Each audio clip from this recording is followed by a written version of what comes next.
Las obras de Dios son numerosas.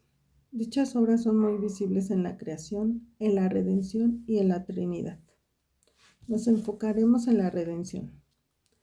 Entendemos como redención la liberación o salvación de una situación adversa. También se refiere a la salvación del alma y al perdón de los pecados. La Trinidad interviene directamente en nuestras vidas a través de la redención, pues al caer el hombre en el pecado, se crea la necesidad de un Salvador.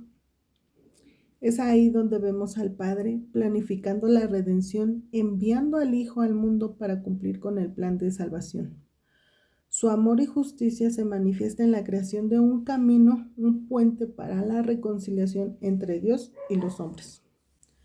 Juan 3:16 confirma esto diciendo, porque de tal manera amó Dios al mundo que dio a su Hijo unigénito para que todo aquel que en él cree no se pierda, sino que tenga vida eterna.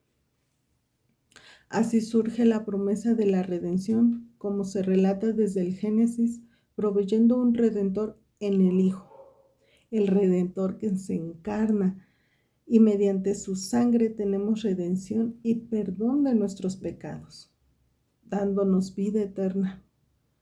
Efesios 1:7 dice, en él tenemos redención mediante su sangre, el perdón de nuestros pecados según la riqueza de su gracia. Efesios 2:1 también nos dice, y él les dio vida a ustedes que estaban muertos en sus delitos y pecados.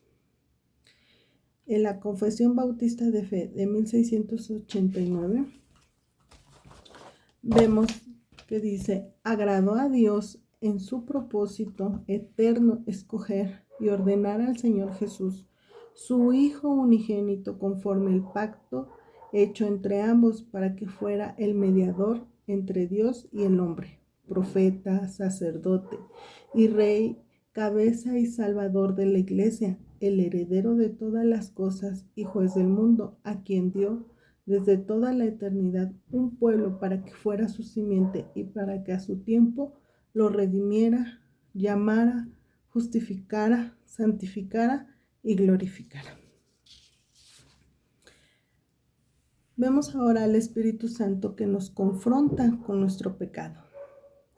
Juan 16:8 nos dice, y cuando Él venga, convencerá al mundo de pecado, de justicia y de juicio. Además que nos renueva, que nos sella para el día de la redención, trayendo a nuestras vidas la voluntad y la capacidad de creer. Por lo tanto, Lewis, en su libro Mero Cristianismo, una vez más afirma que la redención se presenta como un acto central en el cristianismo, basado en la idea de que la humanidad está separada de Dios debido al pecado. Y la misma redención mejora a la gente. Dios se hizo hombre para convertir a las criaturas en hijos y producir una nueva clase de hombres, confirmando la palabra en la segunda carta a los Corintios capítulo 5 del 17 al 19, de modo que si alguno está escrito, nueva criatura es, las cosas viejas pasaron, ahora han sido hechas nuevas. Y todo esto procede de Dios, quien nos reconcilió en Él mismo por medio de Cristo y nos dio el ministerio de la reconciliación, es decir, que Dios estaba en Cristo reconciliando al mundo con Él mismo, no tomando en cuenta a los hombres sus transgresiones, y nos ha encomendado a nosotros la palabra de la reconciliación.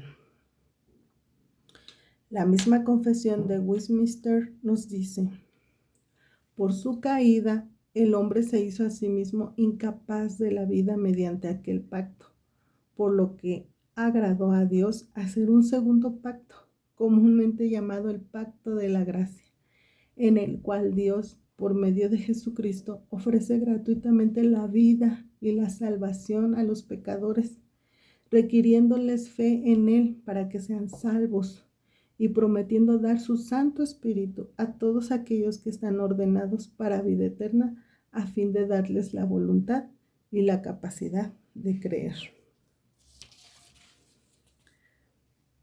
La redención es el acto a través del cual Dios rescata y libera a la humanidad de la esclavitud del pecado y sus consecuencias. El Nuevo Testamento revela que Jesucristo sacrificó su vida en la cruz para expiar los pecados de la humanidad, cumpliendo así las profecías del Antiguo Testamento donde se anuncia un Redentor que salvaría al pueblo de Dios. Gracias a esa redención se restaura la relación entre Dios y la humanidad, obteniendo vida eterna y nueva identidad como hijos de Dios, transformando la vida del creyente y reflejando el amor y la justicia de Dios. Por ello entendemos así cómo la Trinidad interactúa en el plan divino de la redención, trayéndonos seguridad a sus hijos, una vida renovada y comunión con Dios.